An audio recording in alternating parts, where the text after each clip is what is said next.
Welcome to Karpagam creations. இன்றைக்கி நம்ம கடையில் கிடைக்கிற முட்டை பிஸ்கெட், காயின் பிஸ்கெட் எப்படி வீட்டிலே பண்ணலாம் தான் பார்க்க போகிறோம். அதுக்கு நான் ரூம் டெம்பரேச்சரில் உள்ள பட்டர் எடுத்திருக்கேன். அதோட 2 ஸ்பூன் நெய் ஆட் பண்ணியிருக்கேன்.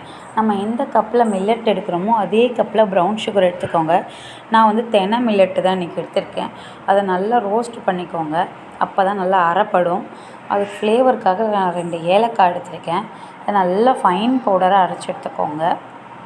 இதை அரைச்சி எடுத்ததும் நான் ஆல்ரெடி எடுத்து வச்சுருந்த பட்டரோட 1.5 முட்டை ஆட் பண்ணியிருக்கேன். ரொம்ப முட்டை போட்டால் ஸ்மெல் வரும். அதனால் நான் 1.5 முட்டை ஆட் பண்ணிட்டு அதோடய நம்ம எசன்ஸ் லைட்டாக கலந்துக்கணும். கலந்து நல்லா ஆட் பண்ணிக்கோங்க. ஆட் பண்ணிவிட்டு இப்போது நம்ம அரைச்சி வச்சுருந்த மாவை இதில் ஆட் பண்ணிடலாம். பாருங்கள், நமக்கு இந்த கன்சிஸ்டன்சி வரணும். வந்ததுக்கப்புறம் நம்ம பைப்பிங் பேக்கில் இதை மாற்றிக்கணும்.